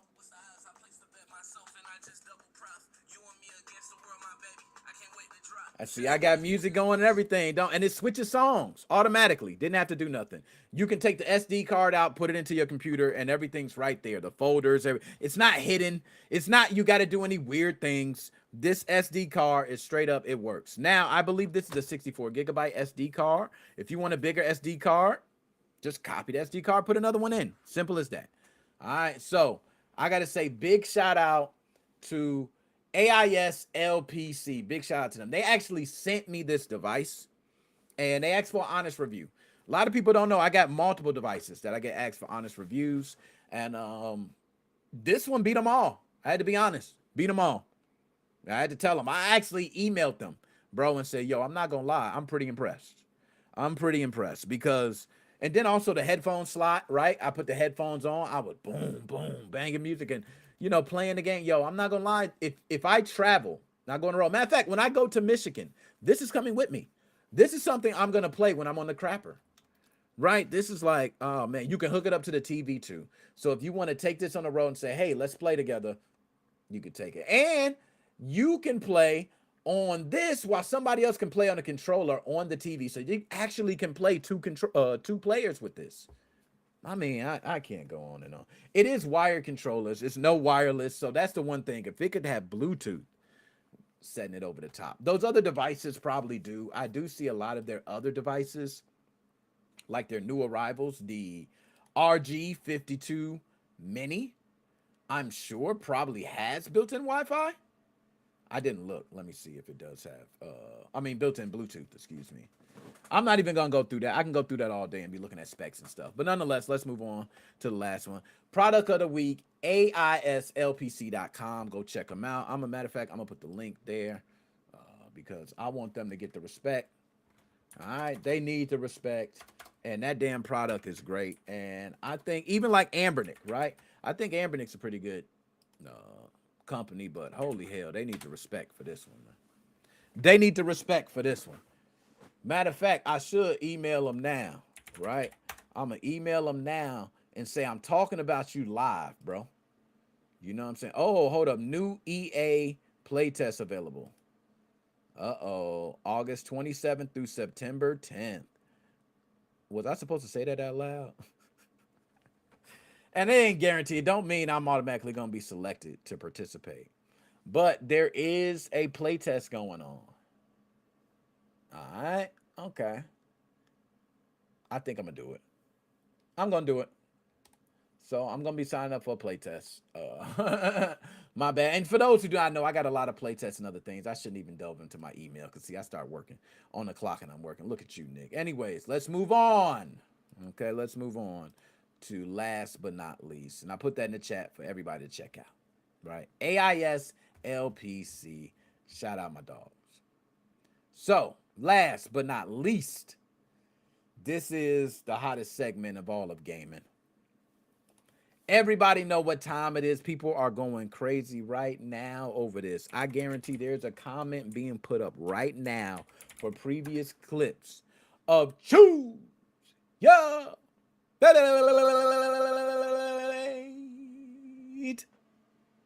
All right, damn, I just said that too. And look, I went straight to TikTok to see if it was. It just said someone just liked it. Right? And this is one they just liked. So I'm going to go ahead and share the screen so y'all that I don't be playing. You know what I'm saying? This is old. You know how long ago we did this? Just got another like. Let's see the comments. I think they do like, no joke, because I ate like 3 bowls in one day. What did I say? I think they do like, no joke, because I ate like 3 bowls in one day. Let's see. Fruity Pebbles. This is very easy to me. Fruity Pebbles. I feel like Fruity Pebbles is almost addicting. I want to know, do they actually put drugs in Fruity Pebbles? Because it's so addicting. It's crunchy right off. All right, I feel them. I feel them already, man. I didn't expect it's going to go there. Joe Mama, 5364. America is a free country. You can be wrong if you want to. Ah, man, she's trying.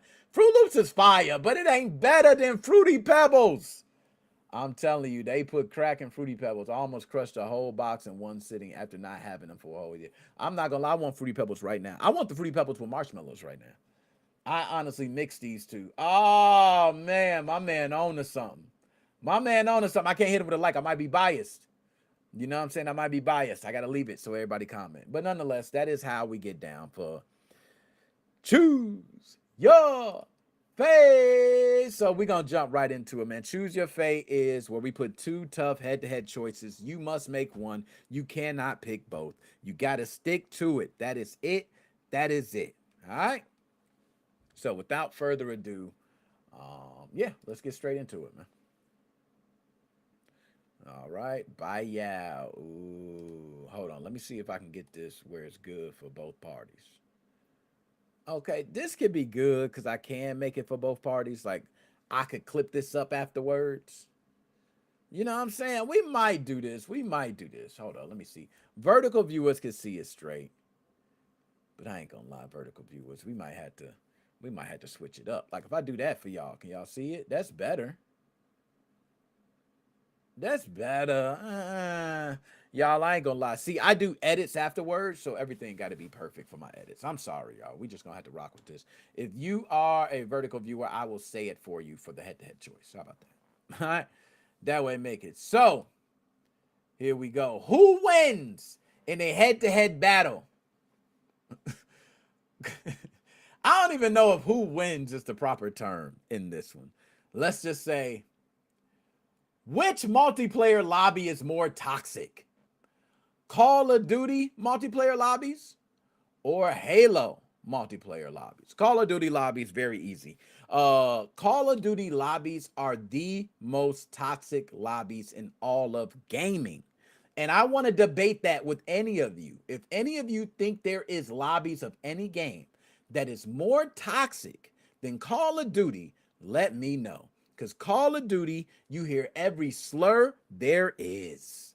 Okay? Call of Duty, you get talked about from your gameplay to your household. And they go as far as to send you messages day in, day out for months. They continue to bombard you till you block them. You will hear some of the most weirdest things in a Call of Duty multiplayer lobby. So I challenge anybody to show me another lobby. It's toxic and it's worse as a Call of Duty lobby. Final answer, Call of Duty. Very easy. Right? Y'all see I solved that one. You know what I'm saying? Y'all see I solved that one very easy. Let's go ahead and move on to the next one. Ooh, now we're getting tasty. Who wins in a head-to-head battle? Earthworm Jim or Booger Man? I gotta give this to Earthworm Jim, man. Earthworm Jim just looks swole. He looked like if he punched you one time, your head fly off. Like, you know what I'm saying? Like, Earthworm Jim also has futuristic weaponry. Booger Man just nasty. Like, I don't even understand what is your power. I really understand why they couldn't do anything with the franchise after Booger Man. Like, what else you gonna do with Booger Man? It is literally preying upon the 90s stereotype of nasty crap. So I gotta say, easily, Earthworm Jim. Final answer, Booger Man. I don't know how you got in this combo, but you need to step to the side and let a real warrior fight Earthworm Jim, because you're not a real warrior. Wow. You're not a real warrior. You're Booger Man. That's all you'll ever be. Now, if they put you in a fighting game, I'm not gonna lie, I'll pick you. Let's go ahead and move on to the next one. Okay. Oh. And see, I think they didn't change the titles, but I can go ahead and I can do this. Which one is worse to experience?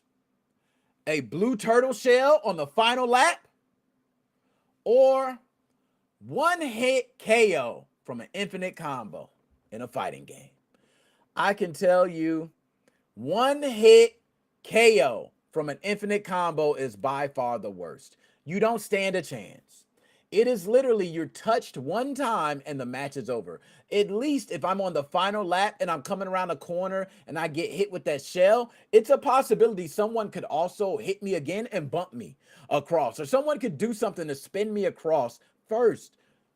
When you're playing this one-hit infinite combo, it's only thing that you could pray for is that they drop the combo. If they don't drop the combo, it is the worst thing to feel. Bro, I had it happen to me one time, and I played, I believe it was it Marvel vs. Capcom 3? I believe. And I just walked away from the arcade machine, bro. Dude, I thought I was playing a regular dude. And I just walked away. It was the most embarrassing moment of my gaming career. So, one-hit infinite combo by far is way worse than getting hit with that damn warhead of a blue turtle shell on the final lap. Final answer. Okay, I think I'm unanimous on that. Anybody else think something else? But I think I'm pretty unanimous on that one. I mean, I know a lot of people can relate to the turtle shell, but me, yeah. Who wins in a head-to-head battle? Sackboy or Astrobot?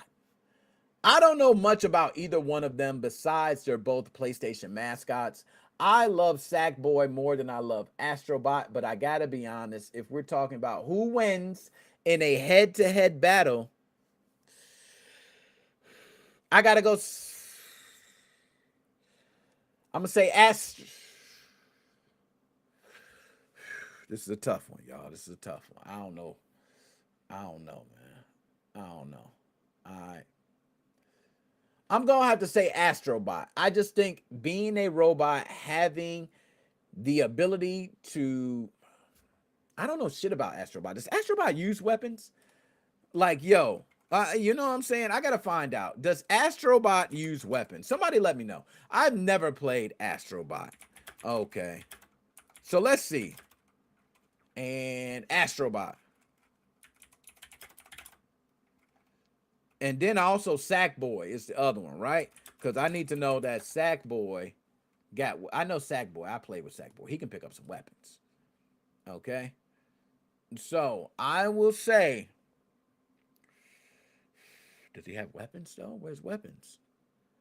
I can't find shit about... Okay, I'm going to be taking too long. I can't find anything about weapons.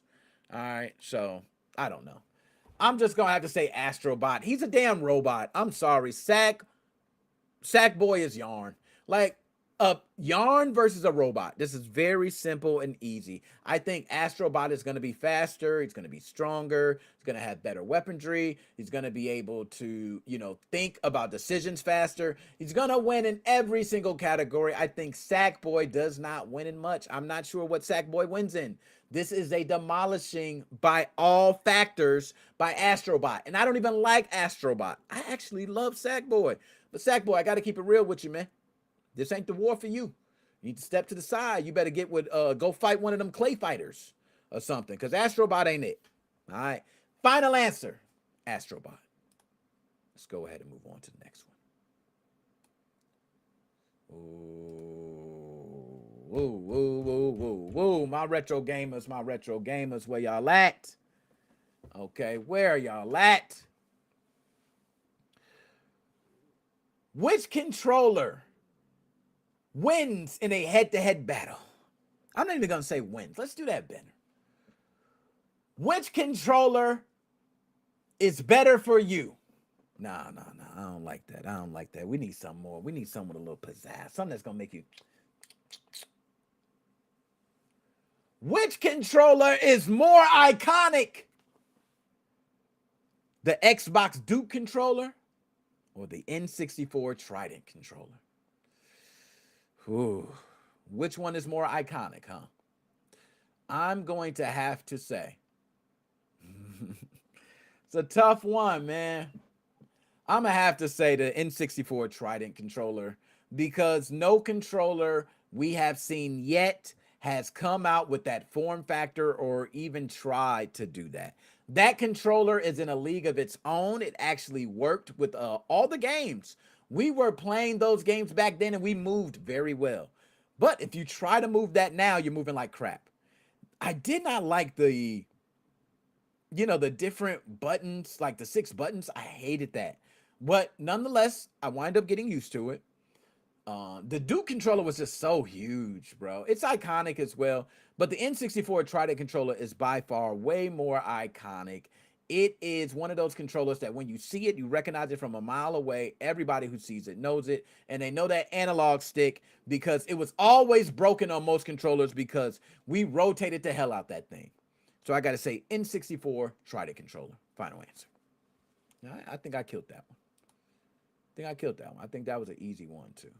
To me, that was easy. I don't know about everybody else. To me, that was easy. Is there any other ones? There's got to be another one. That can't be it. That's it? Dang, we smashed it, bro. I did all that fast? Damn. 1. Hold up. 2. Damn, we did. Yo, we killed that. Damn. All right, y'all. Well, shit. That was Choose Your Fate.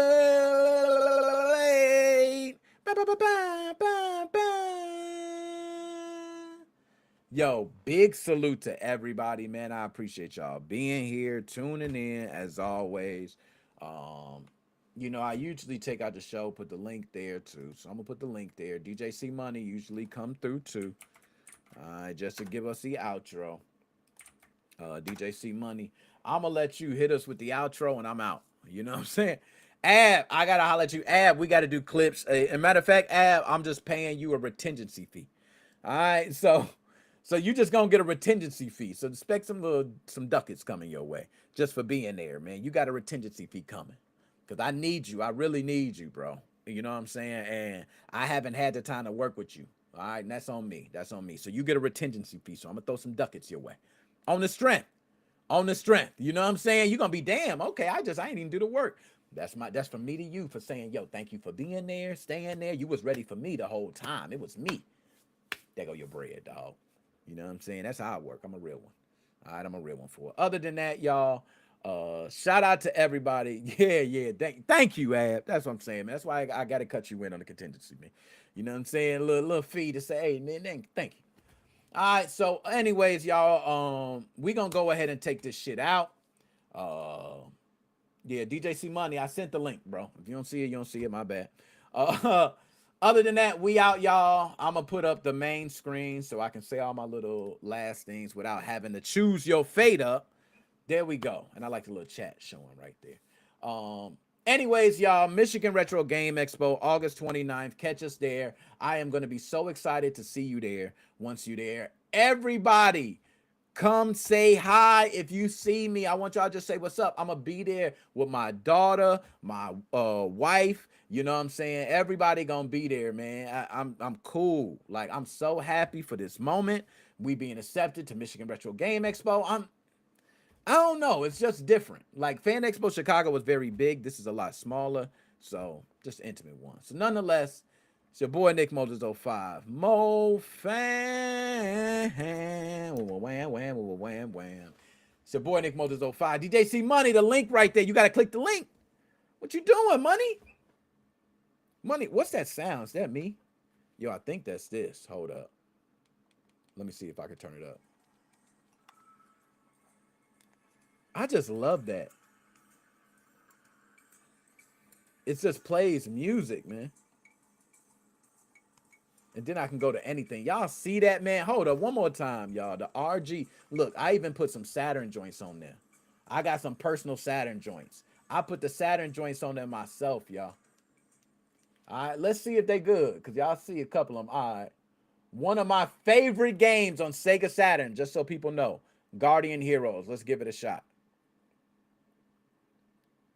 Let's give it a shot. Come on, man. Come on. Yeah, let's turn it up now. Sega Saturn. Yo, shout out to my cousin. Yo, matter of fact, a lot of people don't know this. My older cousin, man. Shout out to Trey Parlay. I play this game, and this is my favorite Sega Saturn game because of him, bro. He is the legit reason I love Guardian Heroes to this day. Like, Guardian Heroes is probably one of the best, I want to say top 5 Sega Saturn games to me. So deep, even though some people might say the replay value is not. Replay value is deep. The combo system was deep. It is a great beat 'em up. I think all beat 'em ups need to follow what Guardian Heroes did. So shout out Cuzzo, man. He might not remember. I don't even know if Cuzzo remember. A lot of people might not remember this game, man. You know, I want to turn the sound up for y'all so y'all can hear the sound. All right, Han. I forgot who I used to pick. But it just got straight into the game. It was like awakening, right? That's it. You get straight into the game, bro. They about fighting. That's it. Bam. I forgot how to skip it all. You used to be able to hold a button. Oh, I pressed the back button. Dang, that's fire. Oh, snap. Damn. All right. Okay, that's my bad. Didn't know the menu can come right up. You press the back button. It's playing flawless. No slowdown. Y'all see Sega Saturn. Okay, I'm good. I don't need to see no more, man. I don't need to see no more.